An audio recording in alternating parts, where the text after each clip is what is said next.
according to Hinduism, it's believed that sin manifests in the body with impurities of worldliness known as Vishaya Asakti. So to kind of break it down a little bit, the human body becomes subject to various poisons known as Visham, such as egotism, greed, ignorance, selfishness, and so on. And these so-called poisons are due to our attachments to worldly things known as Vishayas. For fact number 9, the Mahapatakas are the biggest sins in all of Hinduism. The term literally means heinous sin, and it's believed that these sins lead to the worst downfall of humanity. Now, they can neither be stopped or washed away unless you go through some form of suffering. So some Hindu Puranas and Vedas, they point to devoting yourself purely to God would be the only thing that can remove these type of sins. There's also one Sanskrit Hindu text known as the Dharma Shastras, and they have stated that there are these 5 grave sins, and that term is Pancha Mahapatakas. And these 5 gravest or biggest sins are killing a Brahmin, which is a type of high-ranking person in Hinduism.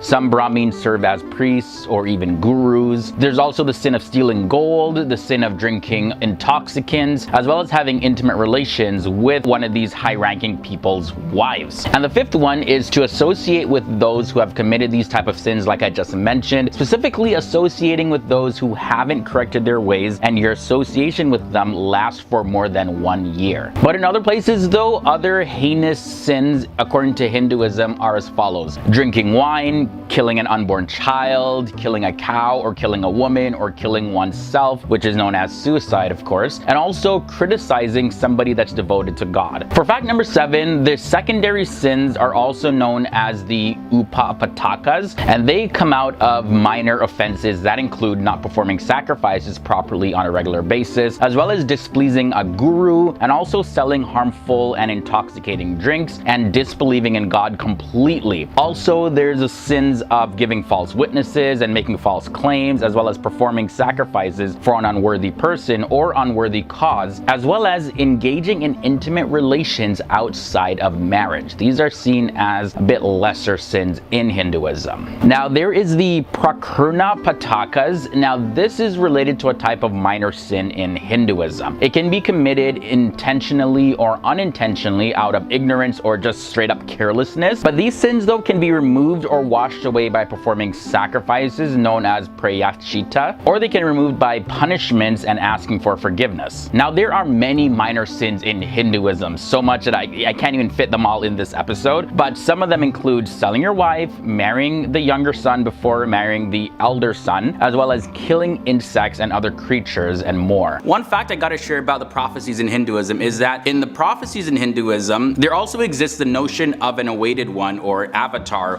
which is understood to be a manifestation of God in bodily form. Now, in Hinduism, time is considered to be cyclical and each cycle is ended, and when a cycle ends, the next cycle begins with the appearance of an avatar. It's as if these avatars act like a certain signal that separate the cycles from the next. And when we examine Hinduism, we see that each cycle time is divided up into 4 separate phases or yugas. And these are in the order that they appear. There's the Kritral Yuga, then there's the Treta Yuga, then the Dvapara Yuga, and the Kali Yuga. And it's also believed that the next avatar is going to be Kalki, and he'll make an appearance on the earth in the not too distant future. One of the earliest prophecies that we can see is of Lord Buddha. The Srimad Bhagavatam, which is spoken about 5,000 years ago, it's believed, predicted the appearance of the Lord Buddha, who appeared 2,500 years later according to most historians in 560 BCE. However, there's some other evidence that has shown that Buddha was born in 1887 BCE, and he renounced the world in 1858, and then he passed away in 1807 BCE. So depending on what historian you ask, they may give you some different dates either way. There's also a prediction about the falling away from religion. Whenever there's a falling away from the true law religion and an upsurge of unlawfulness, and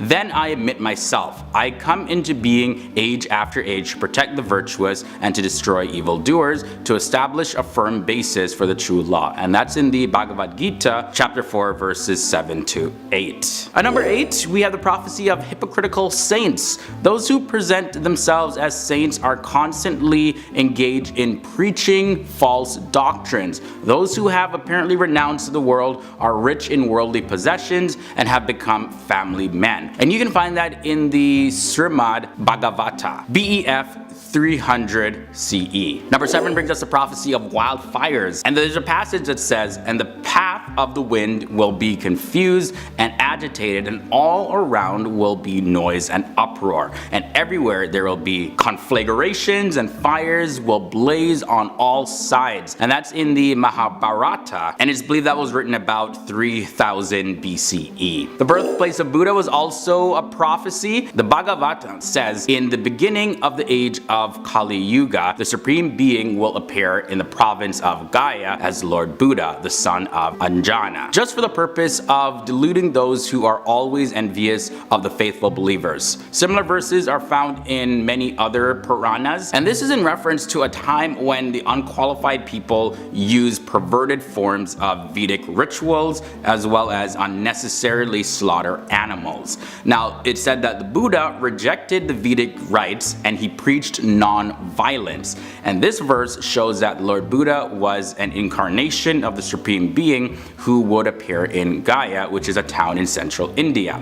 Nevertheless though, some historians also say that Buddha, whose name was Siddhartha Gautama, was actually born in Lambi, Nepal, and that his mother was Korean Mahamaya. Now if you go to Nepal in the area where it's believed that Buddha was born, you'll see shrines pretty much everywhere dedicated to Buddha. Now the term Dharma, which means righteousness, Artha, which means money, Kama, that means the right desire, and Moksha, meaning salvation, make up the 4 main life goals of Hinduism. The goal of life in Hinduism is to attain salvation, or moksha. Self-realization and freedom from the cycle of death and rebirth is the final goal. In Hinduism, there's also the belief in a circular concept of life rather than a linear concept of life. Time is divided into 4 ages: the Satya Yuga, the Golden Age of Innocence, Treta Yuga, Dwapara Yuga, and Kali Yuga. In Hindu cosmology, it's believed that the universe is created and destroyed in a cycle of every 4.32 billion years. Quite interestingly enough, that also does coincide with many scientists and in their beliefs of the date of this earth. Although that is way in the realm of speculation, it was just interesting to note the 2 similarities here.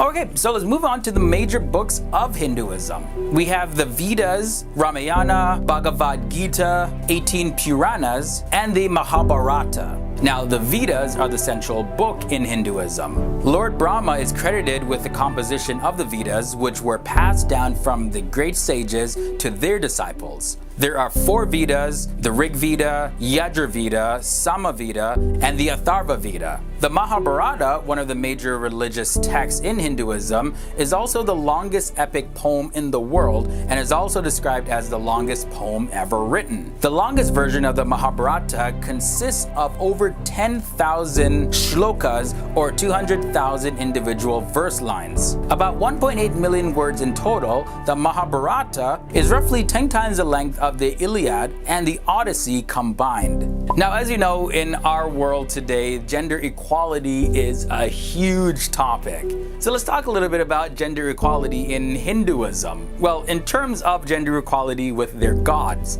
Hinduism is perhaps the only religion which boasts of an almost equal number of male and female deities. And in Hinduism, deities of both gender are worshipped with equal passion. Also, Hinduism is one of the few religions that does not consider the pursuit of wealth a sin. And if you guys are familiar with Hinduism, Lakshmi, the goddess of wealth, both material and spiritual, is a testament to that fact in Hinduism. In Hinduism, the Rig Veda is the first sacred text of Hindus. It was written more than 3,800 years ago, and the text of it was written for over 3,500 years. The text had been passed down orally from generation to generation, and many of its verses continue to be used today in many Hindu celebrations, making it probably the world's oldest religious text currently still in use. Hindus consider the number 108 to be very sacred. Although there are some variations on the number significance, this is in relation to the sun's distance from the earth and the sun's diameter, or the moon's distance from the earth and the moon's diameter. It gets pretty tricky and complex, but we also see significance of the number 108 because most of the prayer beads in Hinduism contain 108 beads. Many of the deities in the Hindu religion, like Lord Shiva for example, have a specific day that they're worshipped on. Like Lord Shiva is worshipped on Monday. However, Hindus themselves don't have a specific day to actually go to their temple and worship. The temple can simply be visited anytime they feel. Now, this word here, juggernaut, the official definition for it is a huge, powerful, and overwhelming force or institution. Also, if you are a fan of X-Men like myself, it also refers to this guy right here. But anyways, the English word juggernaut is taken from the Jagannath chariot. This was a huge chariot of the Jagannath temple which reportedly crushed hundreds of people under its wheels during a Rath Yatra, which is simply a chariot festival. Now, most of us have heard this sound. I think I did it right. Well, that word spelled A-U-M or simply O-M, it's considered to be a very holy sound. The beginning sound, ah, that represents the creation aspect of the universe and everything within it. The oo sound signifies the maintaining energy in the universe as well as the subtle impressions of the mind. And the sound, that characterizes the transformative energy of the universe and the thoughts and beliefs of your beingness. Another pretty interesting thing about Hinduism is that atheists and believers in a god can actually exist together. This is because Hinduism gives complete freedom of practice, and they advocate that there are many ways to reach God, although the path may be different. Perhaps one of the most well-known Hindu sayings is this: "The truth is one, sages call it by different names." In the end, this is what Hinduism aims to teach you. Loka samatha sukhino bhavantu, om shanti shanti shanti. And that translates to, may all the beings in all the worlds be happy. Let there be peace, peace, and peace everywhere.